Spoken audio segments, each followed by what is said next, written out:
Welcome to Low Key Classic Movies. Today we're talking about Mission Impossible 7 Dead Reckoning, Part 1. In this review, I'll tell you what I thought was good about it, what I thought was bad about it, and ultimately what my personal impression and feeling coming out of the movie was. I'm going to try to stay away from spoilers and only talk about what happened in previous movies, the trailers, and maybe the first 10-15 minutes, the setup of the movie, just to give you an idea of what kind of story you're going to get. That's actually kind of a pretty tough question. What should I tell you about the story? This is one of those stories that kind of unfolds as you watch it.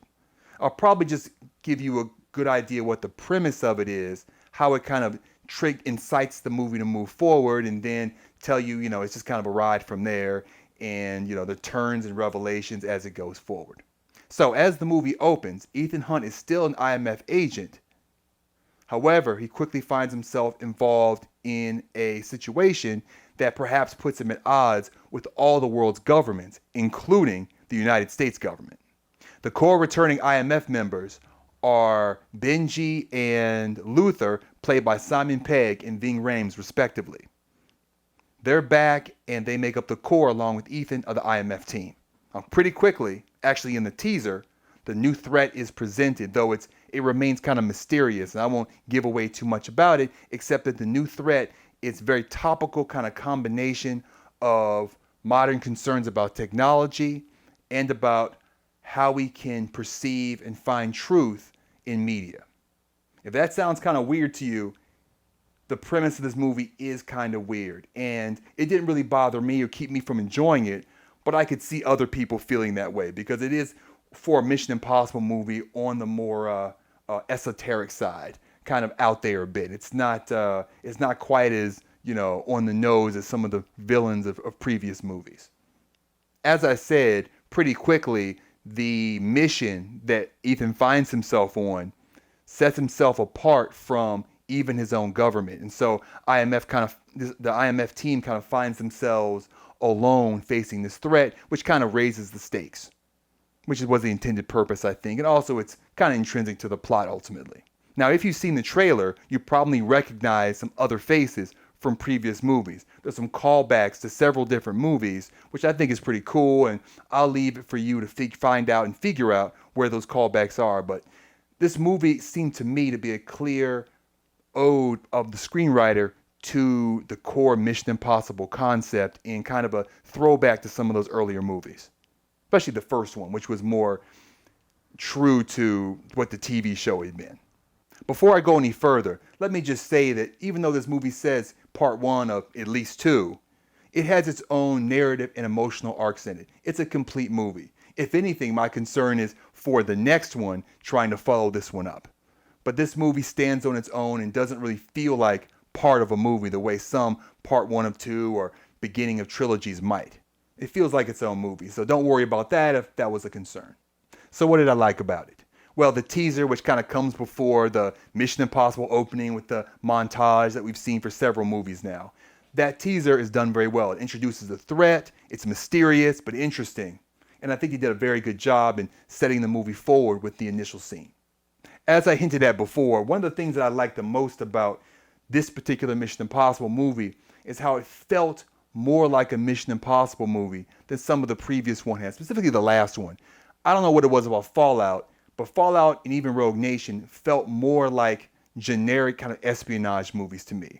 Even though I think they probably had fake voices and fake faces in them, they didn't have the same feel of maybe the IMF as a team. It's hard to know. I'd have to rewatch it to really be able to place it exactly. But this Mission Impossible probably felt the most like a Mission Impossible movie since at least Ghost Protocol, and of course the original. The third act in particular is a throwback to the first movie's third act, very similar in more ways than one. My favorite sequence in the entire movie is the Abu Dhabi airport sequence. Just the whole thing. There are different parts to it. There's some that are kind of high energy and some that are more kind of talky parts of them, but it's all awesome. It's an excellent Mission Impossible sequence, one of the best set pieces in the entire series. On another note, this may be one of the funniest Mission Impossibles, if not the funniest Mission Impossible in the entire series. They were very aggressive about including levity at all points in the movie, and for the most part, it worked. I mean, they played that fine line where if you do it too much, you can turn your own movie, which is supposed to be taking itself seriously, into a joke. I don't think they do that, but they're very aggressive in including levity at different moments of high tension, which is natural and human, and I think grounds the movie and makes the characters' responses feel more real, if anything. One reason why this movie maybe felt more like a Mission Impossible movie is that there was more emphasis on the other IMF team members besides Ethan Hunt. Some movies, I think, have focused more on him and put them in the background as like just his kind of background singers. You know, in this movie, Simon Pegg as Benji and Ving Rhames as Luther, they have their moments. They have scenes, they have great lines that they have to deliver that are poignant and meaningful. They're really given a lot more dramatically to do than I really feel like, especially Ving Rhames. I think Simon Pegg has had some moments in some of the other ones, but they both have their time to shine here. And really, the entire cast is good. I'm not trying to run through all the people, but there are other supporting players, good guys, bad guys, everybody in between. All the performances are really good, and that stood out as well in the movie.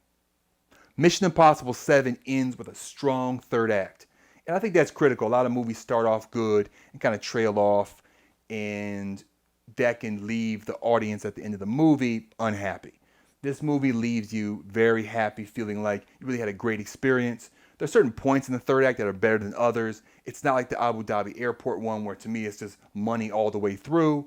But ultimately, overall, the third act is strong and leaves you awaiting part 2. So, I like the performances, the story. It was exciting. It was funny. What didn't I like? Well, there were a couple things. First, there's a set piece, a sequence that takes place in Rome. There's really 3 different pieces to it. There's 3 different segments to it. And it is overlong and not exciting. And even after the second part of it, I went ahead and went to the bathroom. Now, I'm not sure if I've ever, during an action sequence or an exciting kind of sequence that was, gone to the bathroom.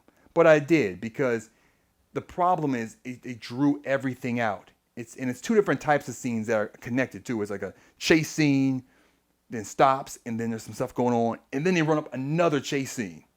And I get for story reasons why they did that, but it's just all too drawn out. And it's a real drag in the second act that to me hurt the movie, especially you already had the airport sequence. You have the airport sequence, you're just digging this movie, this is awesome, teaser, the introduction stuff, the airport sequence, then you get to this Rome sequence and you're like, oh man, I was not feeling it. It was okay, but it drew me out of the movie and it made me think about my bladder instead of what's going to happen to the IMF team and what have you and their friends. So that kind of hurt the whole situation.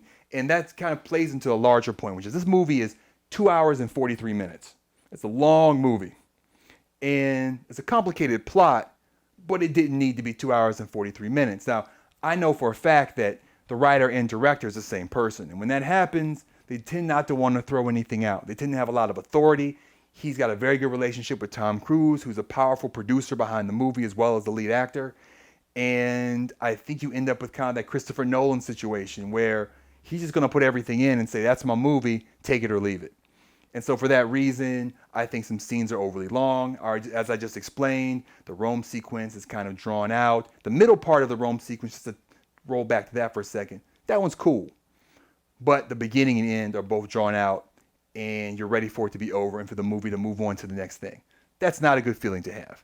And so they probably could have trimmed there. Other scenes, other moments, they probably could have just... There's a sequence where he's on a motorcycle, and that probably has 1 or 2 too many segments to it.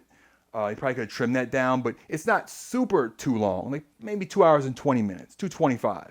But over 2 hours and 40 minutes, you feel it a little bit, and the movie feels a little bloated while you're watching it. You feel like, okay, there's some stuff here's extra. Because some movies, the best movies, you're engaged the whole time. And you come out of it and you're like, wow, that movie needed to be that long. You don't get that feeling watching Mission Impossible 7. You come out of the movie and say, okay, yeah, that was long. I enjoyed it. But they could have taken some stuff out. They could have trimmed here and there and got me out of there 10, 15, 20 minutes quicker. Now, part of the reason why it had a 2 hour and 43 minute running time is that they put a lot of different character arcs into it, involving a bunch of different characters and different relationships. And I appreciate that. I appreciate it not being like a single one-note hero's journey, or that it tries to put that complexity of writing into it. Unfortunately, some worked more than others, and some were predictable. And for that reason, the drama of the movie is kind of a mixed bag. I liked some of it, didn't like other things. I like the core kind of adventure aspect of like how are they going to solve the problem in front of them, the core drive. But there are a bunch of subplots, and some hit for me, connected with me. Other ones were predictable, or I just wasn't that interested in what they were trying to say.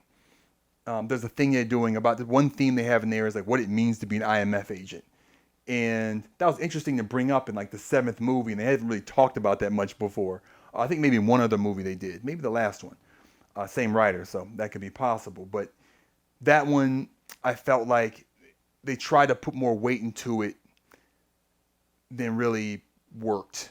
And I was like, that's cute, but can we get on with this? That's kind of how I felt about it when I was watching it. Having said that, these are all issues that are relatively minor. It's a very good movie. It's got some great set pieces. All the performances are good. I like the story, even though there's certain subplots within it that they could have skipped or fast forwarded through for me.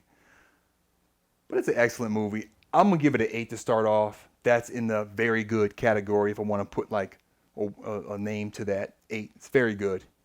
And I'm looking forward to watching it at least one more time to catch some of the things I might have missed before.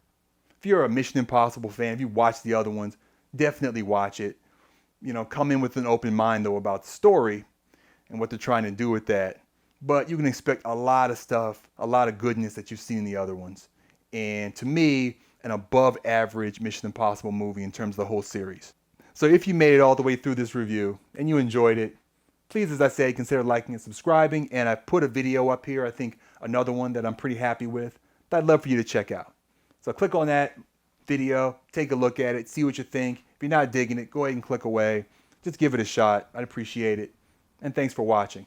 Stay tuned for more videos, reviews, streams, all that good stuff from Low Key Classic Movies.